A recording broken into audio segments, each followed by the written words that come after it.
Depending upon the underlying factors, there are different types of coma, and we have basically categorized coma into different functional problems or the functional abnormalities that are contributing towards it. So, when we investigate the case, performing the invasive and the non invasive techniques, we basically come to a definitive diagnosis in an individual, what kind of an underlying pathology. Even the history reveals a lot of factors.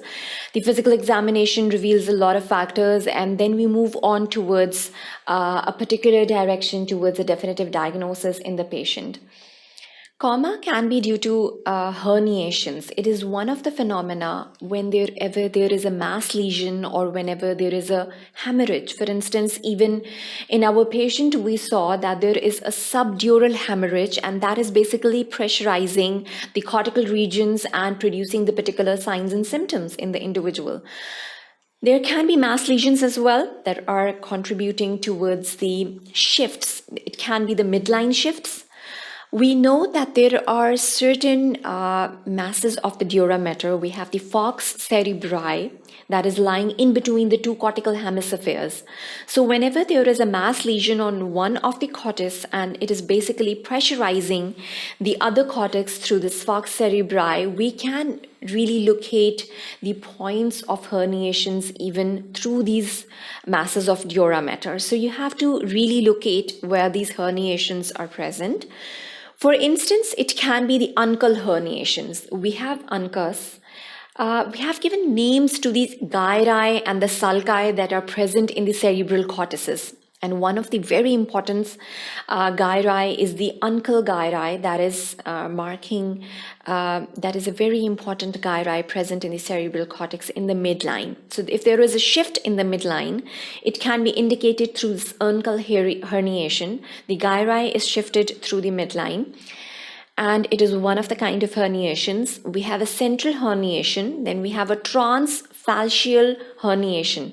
The falx cerebri that is usually present in the midline, that is shifted to either side. It can be a left midline shift or it can be a right midline shift depending upon the mass that is present. Over here you can just appreciate the fact that it can be a mass as well as it can be a hematoma, a collection of fluid.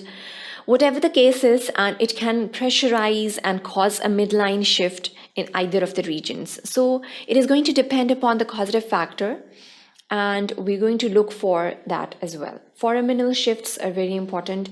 We know that we have this tentorium cerebri that is basically covering or providing a differentiating feature between the cerebral cortex and the cerebellum.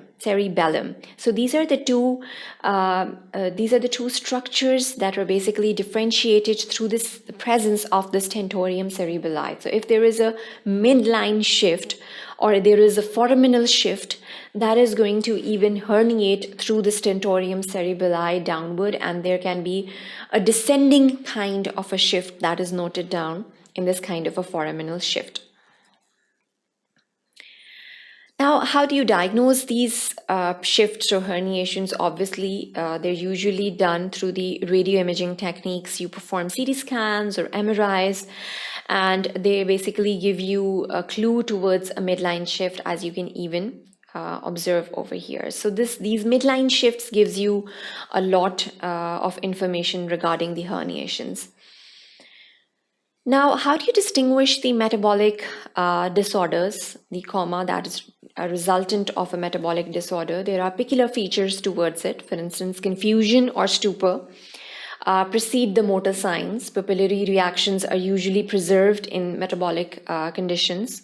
Symmetrical motor responses are found over here. We have asterixis or myoclonus. Myoclonus is usually performed when you are basically indicative of the fact that this patient is suffering from some sort of a metabolic disorder. You completely extend the lower limb and then you jerkily perform this condition or this technique of myoclonus, and if there is a rhythmic movement, an oscillation of the muscles is seen in the lower limb, that is indicative of a positive myoclonus in the patient. Hyper or hypoventilation are two of the factors that are also contributing towards the diagnosis of the metabolic disturbances. If it's a structural kind of a coma, it would be usually supratentorial destructive or mass lesions are found. And then in infratentorial destructive or mass lesions are usually found when you perform the CTs or MRIs. They give you a lot of information towards the structural abnormalities present inside, or whether there is a mass lesion present supratentorially or infratentorially, depending upon the position of the masses. So again, investigations and physical examination are going to reveal, or they're going to help you distinguish between these two conditions. So we also come across the other kinds or the other conditions which can mimic or which can ultimately result in a comatose patient. Epilepsy is one of the conditions which result in a comatose condition as well. Then we have the uses of the illicit or the recreational drugs, which can even present as a comatose patient in the ERs. And then we have coma due to the widespread damage to the cerebral hemispheres due to a traumatic condition or any kind of decelerating or accelerating injuries that resulted in an overall comatose or unresponsive patient that we're dealing with.